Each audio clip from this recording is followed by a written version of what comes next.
Hi, my name is Jeremy Kraybill, and this is the time-lapse video of my Robot Art 2018 painting submission. I'm going to be narrating it just to tell you a little bit about what was going on. Here I'm doing my setup, so I am using 5 pots of paint. I've got burnt umber, yellow, magenta, cyan, and then I pre-mix a light cream that was primarily white with a little bit of yellow and burnt umber.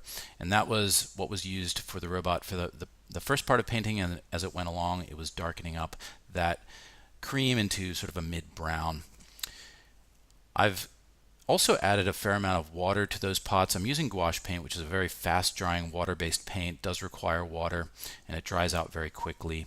I just did a test run with a sheet of paper to make sure that the brush strokes were the right width. Everything looked good, so I didn't make any adjustments to this stage. I moved right into painting. And immediately the robot starts by painting with the cream, and you may notice it dipping over to darken that cream up with primarily yellow and burnt umber, a little bit of cyan and magenta as it moved along. And at that stage I just stopped to make sure that the color mix looked okay. The previous run I had used way too much cyan and came out with sort of a greenish, a light green color for these early hues, which didn't look right. I was happy with that, so I didn't make any adjustments there. So the robot is continuing to paint, it's mixing in, and that cream is now becoming sort of a light brown, almost skin tone, and it's mixing in various colors. The color mixing I had really been changing right at the last minute, hadn't had a chance to test any of it for this final run. I've now moved into the second stage, which I moved in much earlier than the night before, and you'll notice that the robot has moved to painting out of the palette at the bottom. It's using primarily the cream mixed in with burnt umber.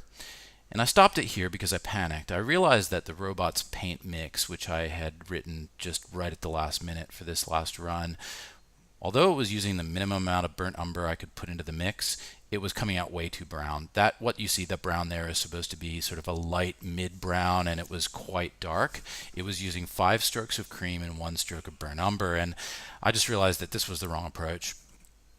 I was using 6-stroke mixing, so 5 strokes green, 1 stroke of burnt umber, and so here I stopped and I rewrote that code to use a 24-stroke mix spread over 80 strokes on the page. So it would start with 6 strokes of cream, paint that, then it would add in like 1 stroke maybe of burnt umber and the rest of cream, and then maybe magenta or cyan, and keep going. The idea was that over time it would get to sort of a consistent color. That didn't happen in practice. On the page it ended up really coming out with quite a variety of colors.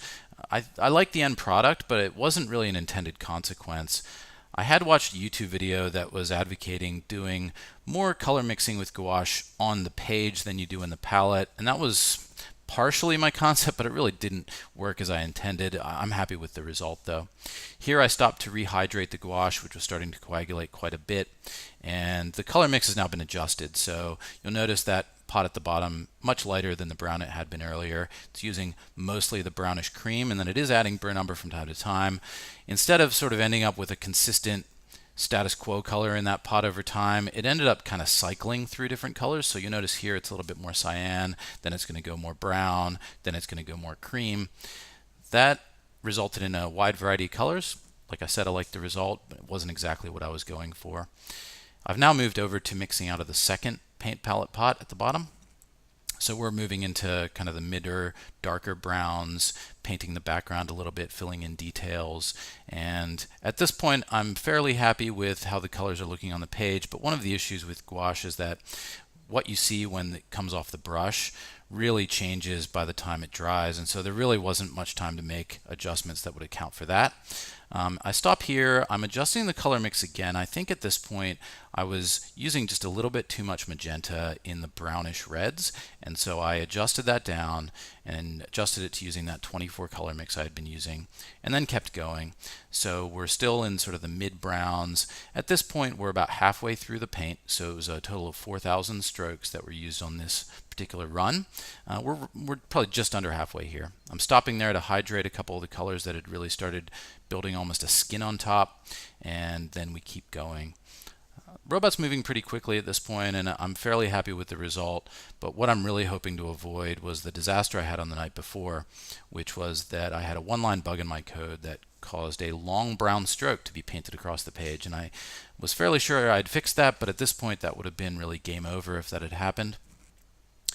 The robot is now continuing to paint the browns. It's now moved to the third pot, which was for reddish browns. Again, here when it came into mixing, I noticed the color mix was a little bit off of what I was going for, so I made some code adjustments and I kept going.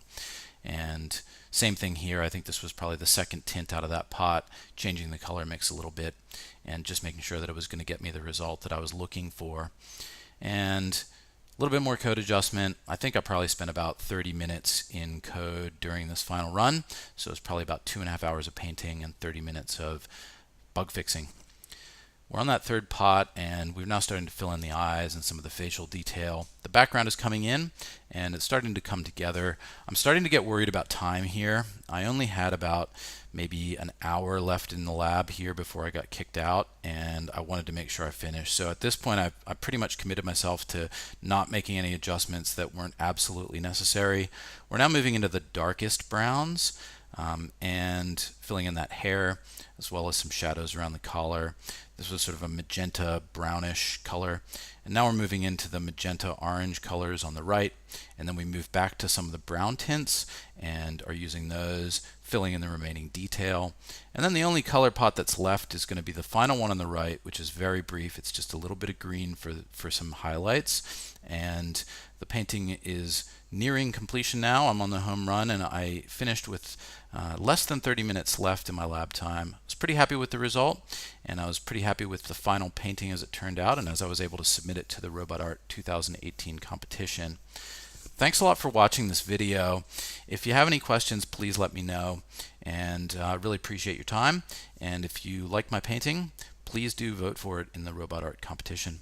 Thanks for your time.